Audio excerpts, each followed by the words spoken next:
गांव छोटा था, शांत था, सब एक दूसरे को जानते थे। लेकिन गांव के ऊपर पहाड़ी पर एक ऐसा घर था जहां कोई जाने की हिम्मत नहीं करता था।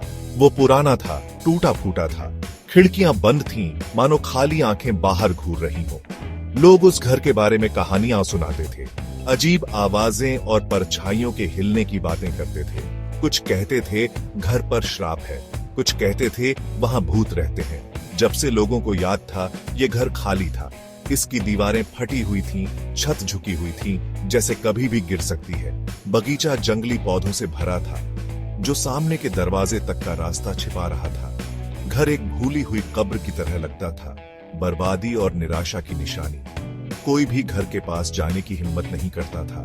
अंदर जाने की तो बात ही दूर थी। कहानियां बहुत डरावनी थी, चेतावनियां बहुत ज्यादा। पहाड़ी पर बना ये घर रहस्य और डर की जगह था। ये याद दिलाता था कि कुछ राज दफन रहने के लिए होते हैं और कुछ जगहों पर जाना ही नहीं चाहिए। राजू थोड़ा साहसी किस्म का था। उसे हिम्मत दिखाने के लिए उकसाना, चुनौती देना पसंद था। उसके दोस्त विजय और प्रिया इतने साहसी नहीं थे, लेकिन वो वफादार थे और वो राजू को अकेले खतरे का सामना नहीं करने देते थे।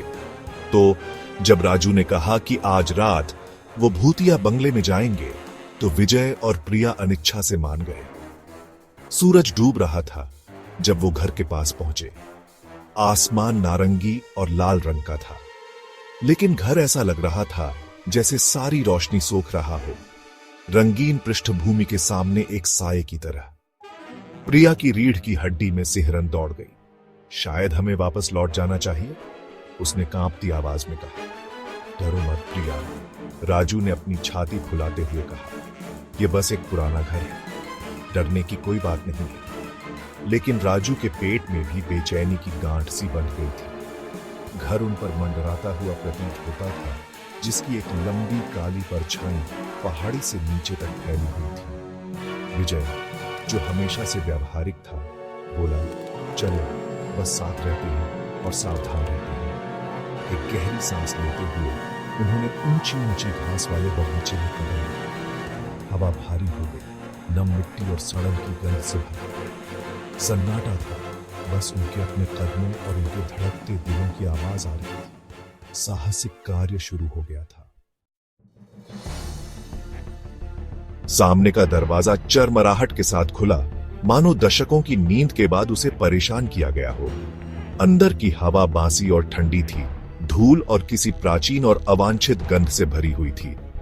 हर कोने से मकड़ियों के जाले लटके हुए थे और केवल रोशनी चांद की एक किरण से आ रही थी, जो गंदी खिड़कियों से चमक रही थी। कोई है? राजू ने आवाज दी। उसकी आवाज खालीपन में गूंज उठी। कोई जवाब नहीं आया, सिवाय अंधेरे में अनदेखी चीजों की सरसराहट के। वे अंदर की तरफ बढ़े। उनकी आंखें अंधेरे में देखने की कोशिश कर रही थीं। हर परछाई हिलती हुई दिखाई दे रही थी। फर्श के तख्तों की हर चरमराहट से उनकी रीढ़ की हड्डी में सिहरन दौड़ जाती थी। वे एक कमरे से दूसरे कमरे में घूमते रहे। हर एक अंधेरे में डूबा हुआ था और एक लंबे समय से चले आ रहे जीवन के अवशेषों से भरा हुआ था। टूटा हुआ फर्नीचर इधर उधर बिखरा पड़ा था, जो धूल और मकड़ियों के जालों से ढका हुआ था। दीवारों पर फीके पड़े हुए चित्र लगे हुए थे, जिनमें मौजूद लोग खोखली आंखों से बाहर घूर रहे थे। प्रिया ने कसम खाई कि उसने परछाइयों से फुसफुसाहट की आवाजें सुनी, धीमी आवाजें जो एक कमरे से दूसरे कमरे तक उनका पीछा करती हुई प्रतीत होती थी। विजय, उसका हाथ कांप रहा था। उसने अपना फोन ऊपर उठाया। उसकी टॉर्च की रोशनी रात में एक जुगनू की तरह अंधेरे से कट रही थी, लेकिन धुंधली रोशनी से परछाई और भी भयानक रूप से नाचती हुई प्रतीत हो रही थी। अचानक दालान के अंत में एक दरवाजा बंद हो गया। आवाज पूरे घर में गूंज उठी, जैसे बिजली कड़क रही हो। राजू, विजय और प्रिया जम गए। उनका खून बर्फ में बदल गया। उनकी निगाहें दालान की ओर दौड़ी। उनके दिल उनकी छाती में जोरों से धड़क रहे थे। वो क्या था? प्रिया फुसफुसाई। उसकी आवाज मुश्किल से सुनाई दे रही थी। वे एक पल के लिए वहीं खड़े रहे, ध्यान से सुनते रहे। एकमात्र आवाज उनके अपने दिलों की धड़कन की थी। चलो यहां से चले, विजय ने कहा। उसकी आवाज डर के मारे कसी हुई थी। वे भागने के लिए मुड़े, लेकिन जिस रास्ते से वे आए थे वह बंद था। सामने का दरवाजा गायब था, उसकी जगह एक ठोस दीवार थी। उनके अंदर दहशत फैल गई, जो उन्हें डुबाने की धमकी दे रही थी। वे एक कमरे से दूसरे कमरे में भागे, बाहर निकलने का दूसरा रास्ता खोज रहे थे, लेकिन हर दरवाजा बंद था, हर खिड़की पर कील ठुकी हुई थी। ऐसा लग रहा था जैसे घर उन पर सिकुड़ रहा हो, उसका अंधेरा उनका दम घोंट रहा हो। वे एक बुरे सपने में कैद थे और बचने का कोई रास्ता नहीं था।